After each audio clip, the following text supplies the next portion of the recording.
tolong. Anhar. Semua kekacauan ini salah saya.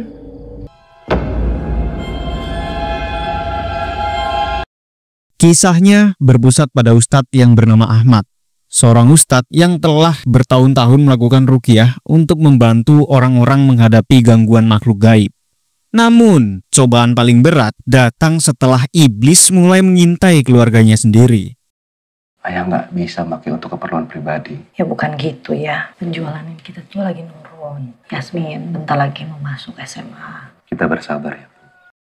Jadi pada awalnya, gangguan halus menyasar ke istrinya. Lalu perlahan-lahan mulai beralih kepada kedua putri mereka. Teror yang terjadi itu bukan hanya menyeramkan, tetapi juga mengancam nyawa keluarga mereka.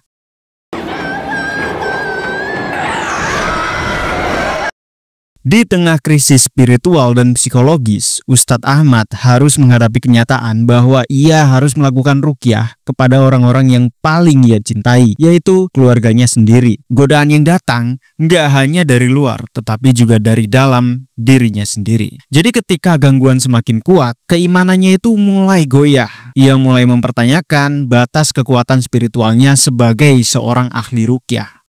Perjuangan Ustadz Ahmad berubah menjadi pertarungan antara keimanan dan kekuatan jahat tak kasat mata atau gaib gitu. Jadi bagaimanakah kelanjutan ceritanya?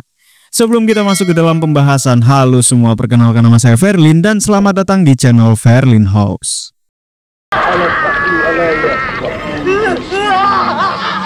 Aku bersumpah akan menghancurkan keluarga.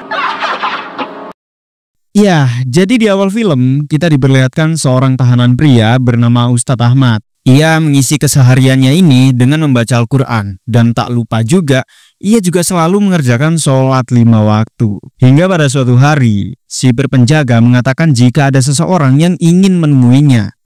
Scene lalu kembali ke 7 bulan sebelumnya, di mana di kampungnya, Ustadz Ahmad ini dikenal sebagai imam masjid sekaligus pemberi ceramah kepada para jemaahnya.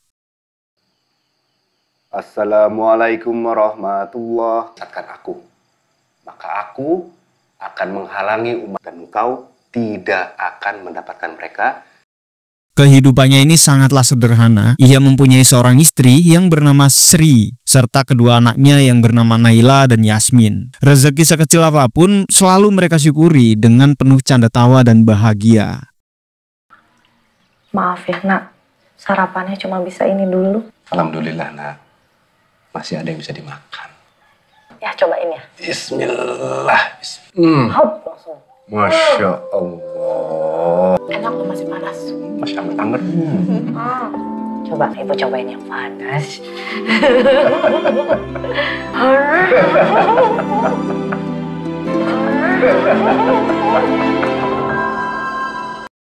Hingga kemudian cerita beralih ke seorang wanita bernama Rani yang dipasung di sebuah ruangan. Pada saat itu ibunya mendatanginya untuk sekedar memberinya makan. Dengan wajah yang kelihatan memelas, Rani ini meminta tolong pada ibunya untuk melepaskannya. Ibu, makan dulu ya nak. Bu, makan ya. Tolongin Rani, Bu. Rani nggak salah apa-apa. Kenapa Rani dikurung? Ini bukan salah kamu. Kamu nggak salah. Bu, tolongin Rani, Bu. Nah, melihat wajah Rani yang memelas, ibunya pun segera melepaskannya karena nggak tega Rani seperti itu. Namun, di saat itu juga, Rani ini tiba-tiba berubah dan ibunya yang berusaha untuk kabur segera diserang oleh Rani. Ibu.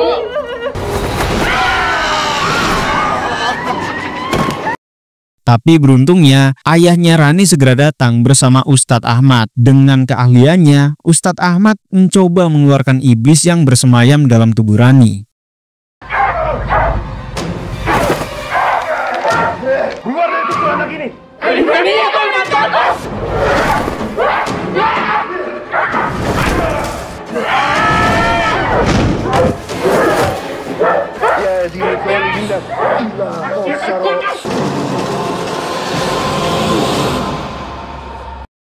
Dan pada akhirnya Ustadz Ahmad pun berhasil mengusir iblis tersebut dari tubuh Rani. Setelah itu, ayahnya Rani ini mengucapkan banyak terima kasih kepada Ustadz Ahmad. Ayahnya Rani ingin memberikan sesuatu sebagai bentuk terima kasih, tapi Ustadz Ahmad menolak pemberian dari ayahnya Rani.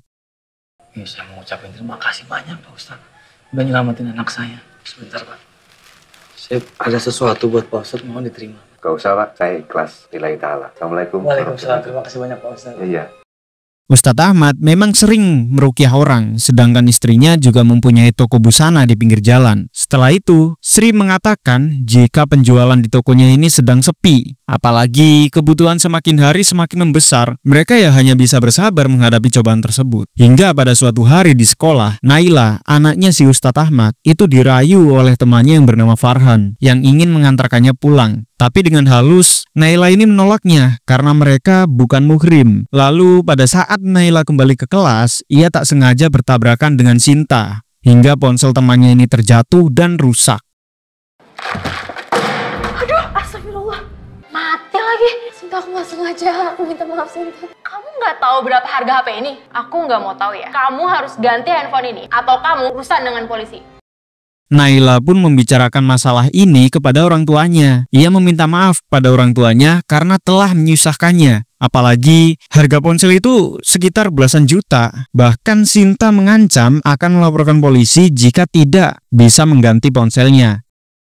Cobaan gak berhenti di situ. Yasmin diberikan peringatan dari pihak sekolah tentang masalah biaya. Jika tidak segera dilunasi, ia tidak akan bisa mengikuti ujian pada saat itu. Katanya kalau nggak diganti, aku bakal dibawa ke polisi. Maafin Naila ya, Naila tahu Naila salah, Naila teledor, Naila minta maaf. Yasmin juga dapat peringatan dari sekolah. Uang ujian ini harus cepet-cepet dilunasin. Kalau nggak nanti Yasmin nggak bisa ikut ujian. Pada malam harinya, mereka berdua memikirkan cara untuk mencari jalan keluar dari permasalahan hidupnya. Apalagi sekarang tokonya sedang sepi. Lalu tak lama kemudian, Anhar dan bosnya yang bernama Pak Timur mendatangi Ustadz Ahmad untuk meminta pertolongan. Anhar lalu mengajak Ahmad ke rumah bosnya, yang rupanya anak bosnya ini sering kerasukan dan sudah beberapa ustadz yang datang, namun mereka semua gagal untuk mengobati anak dari Pak Timur ini atau bosnya si Anhar.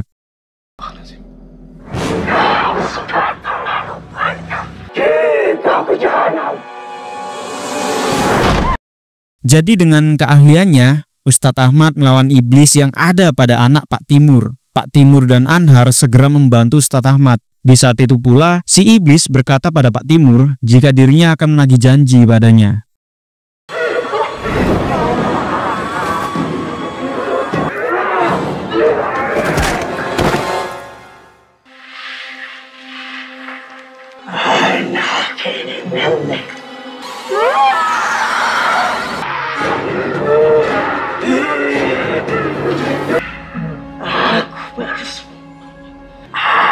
Menagih janjimu. Pergi, lepaskan anak.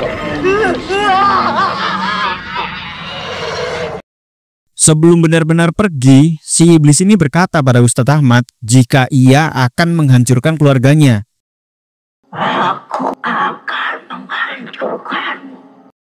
Nah, setelah selesai diruqyah, Pak Timur mengucapkan banyak terima kasih pada Ustadz Ahmad. Untuk itu, Pak Timur memberikan segepok uang pada Ustadz Ahmad. Namun, Ustadz Ahmad ini kembali menolak pemberian tersebut. Dari saya, sebagai tanda terima kasih kepada Bapak, saya ikhlas lillahi ta'ala. Hingga pada keesokan harinya, Ibu Sri atau istri dari Ustadz Ahmad ini sedikit kesal karena suaminya telah menolak rezeki dari Pak Timur. Apalagi sekarang kondisi mereka sedang membutuhkan suntikan dana. Jadi istrinya nambah kesel dong. Allah tuh udah kasih jalan ke ayah. Nah, ibu mau ke toko dulu. Hingga pada malam harinya, Ibu Sri mengatakan jika tadi siang ibunya Sinta, temennya si Naila yang rusak handphonenya itu, datang ke tokonya Bu Sri dan memberikan waktu 1 minggu untuk mengganti ponsel anaknya. Belum lagi biaya sekolah Yasmin dan keperluan sehari-hari, dia sangat menyayangkan banget suaminya yang menolak rezeki dari hasil meruqyahnya pada saat itu. Minta ganti rugi handphone, ngasih waktu cuma 1 minggu aja ya. Tapi gak cukup ya.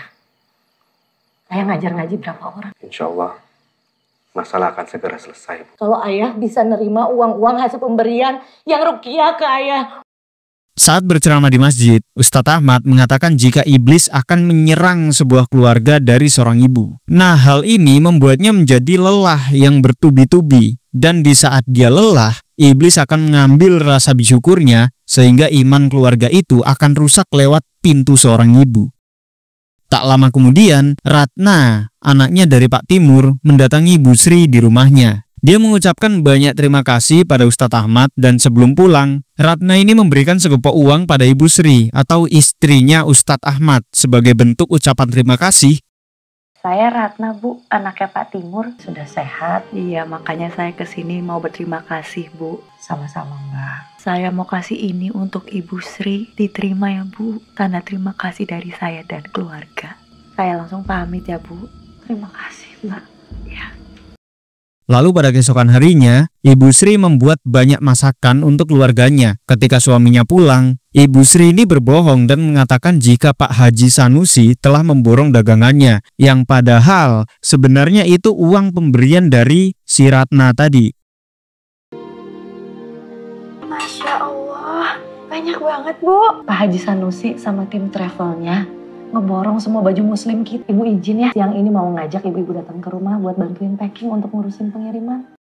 Jadi pada suatu hari, Anhar kembali mendatangi Ustadz Ahmad dan segera mengajaknya ke rumah Pak Timur. Ketika tiba di sana, ia melihat seisi keluarga Pak Timur telah tewas secara mengenaskan. Sementara itu, di sekolah, Naila akhirnya bisa mengganti ponselnya Sinta yang rusak. Meskipun Sinta dan temannya ini menuduh Naila sebagai wanita gampangan karena dia bisa mengganti ponselnya dalam waktu yang sangat dekat. Nah, setelah itu, untuk pertama kalinya nih, Naila menerima ajakan Farhan untuk mengantarkannya pulang. Di tempat lain, Yasmin yang sedang ketiduran di kamarnya diperingati oleh ibunya untuk tidak ketiduran karena takut jika nanti waktu asarnya kelewatan. Gak lama kemudian, Yasmin pun tertidur. Saat itu, ia mendengar suara yang memanggilnya dan ketika terbangun,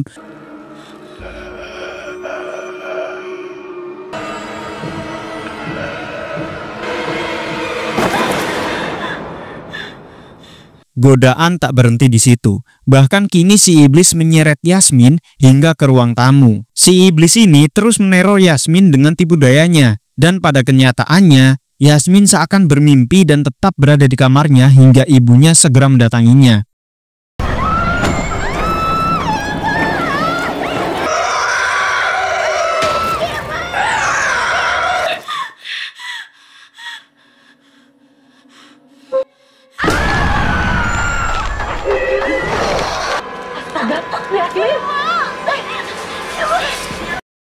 Ketika pada malam harinya, Ibu Sri menceritakan kejadian tentang Yasmin pada suaminya. Nah, setelah itu Ustadz Ahmad memberikan kabar jika 2 hari yang lalu Pak Timur dan keluarganya telah meninggal dunia. Begitu juga dengan Ratna yang tewas gantung diri. Setelah mendengar berita tersebut, Ibu Sri teringat dengan Ratna yang mendatanginya. Saat itu pula, ia menjadi bingung dan menganggap jika Ratna yang memberinya uang bukanlah Ratna yang asli. Nah, di sisi lain nih, Naila kini telah berubah. Sekarang dia mulai berani keluar bersama Farhan tanpa berhijab dan tanpa sepengetahuan kedua orang tuanya. Bahkan dia pergi ke sebuah motel.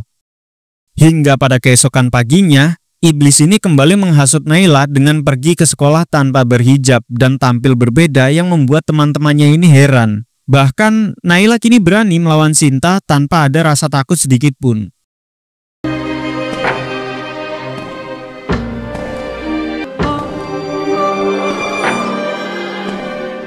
Sinta, takjub ya sama aku. Lihat aku. Jangan macem-macem. Kamu bilang apa? Perek. Kamu yang perek. Atas kelakuannya itu, Naila kini diskorsing oleh pihak sekolah. Namun, ia merasa aneh kenapa dirinya diskor dan kenapa rok sekolahnya kini menjadi pendek. Si iblis kemudian masuk ke dalam tubuh Naila dan mendatangi kamar adiknya dengan memakai mukena. Di sana, Naila mengajak adiknya untuk sholat bareng. Namun, tanpa disangka, Naila menyerang Yasmin. Jeritan Yasmin segera didatangi oleh kedua orang tuanya. Padahal, Naila sedang sholat di sana. Ustadz Ahmad segera mengecek, namun ia tidak merasakan kehadiran iblis di rumahnya. Ustadz Ahmad lalu mencoba membuka mata batin Yasmin dan seketika Yasmin melihat iblis itu berada di tubuh kakaknya. Allahumma lakal hamd wa ilaika.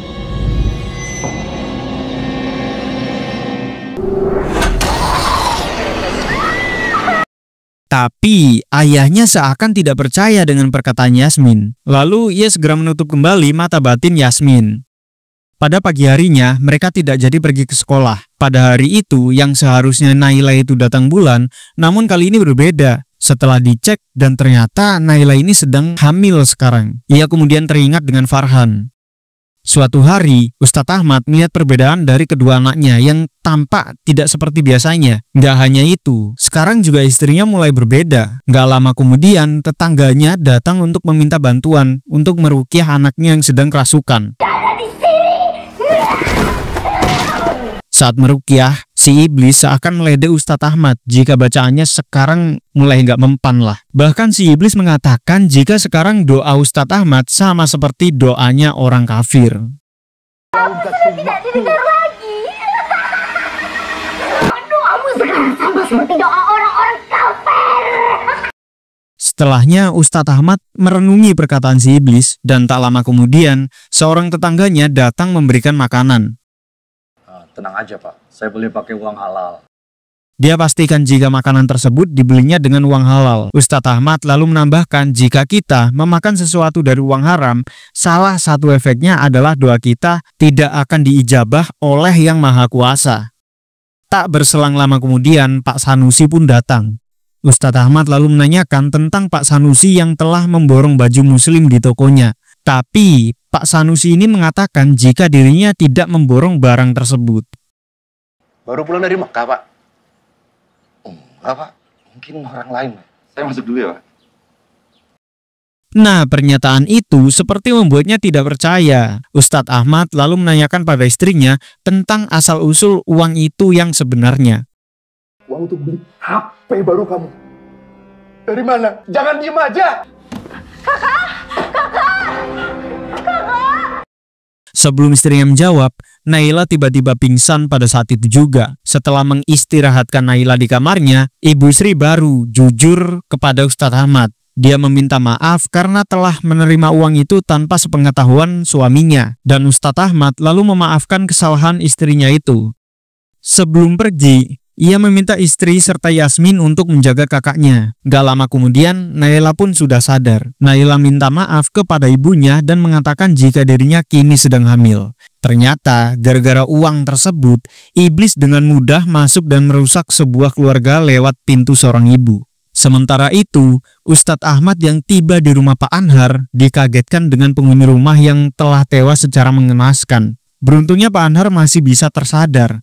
Dia mengatakan jika selama ini Pak Timur menjalankan usahanya dengan melakukan perjanjian dengan iblis. Sebagai imbalannya, si iblis ini akan mengambil anaknya ketika anak tersebut menginjak usia 18 tahun. Bahkan, uang yang diterima Anhar dari Pak Timur berimbas kepadanya. Saya sudah tahu Pak. Semua salah saya. Semua kekacauan ini salah saya. Saya terima berimbas pada keluarga saya. Hingga secara tiba-tiba, si iblis masuk ke dalam jiwa istrinya Pak Anhar. Dia mengatakan jika korban selanjutnya adalah keluarga Ustadz Ahmad. Mereka semua pantas mati, katanya. Mereka semua saya bunuh. Semua pantas mati. Termasuk kamu dan keluarga. Pergi dari sini, makhluk terkutuk! Ustadz Ahmad yang mendengar itu segera melawan iblis tersebut dengan bacaan untuk segera mengusirnya. Di tempat lain, Ibu Sri yang merasa bersalah pada suaminya tiba-tiba dirasuki oleh hasutan si iblis. Ini semua salahmu, Sri.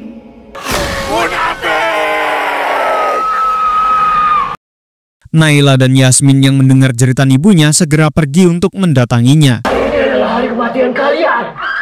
Tiba-tiba, pintu tertutup sendiri. Dengan rasa ketakutan, mereka mencoba untuk menyadarkan ibunya.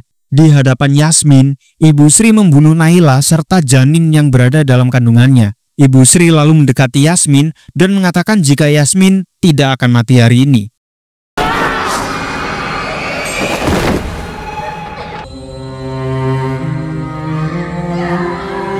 Kamu tidak akan mati sekarang. Gak lama kemudian Ustadz Ahmad tiba dan melihat anaknya telah mati secara mengenaskan.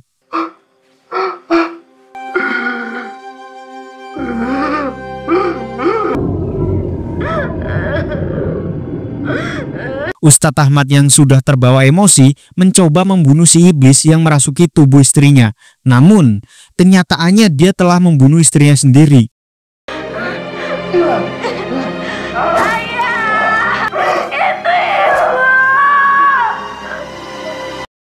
Setelah tersadar, ia baru menyesali apa yang telah diperbuatnya. Hingga Ustadz Ahmad pun dipenjara karena telah membunuh istrinya sendiri.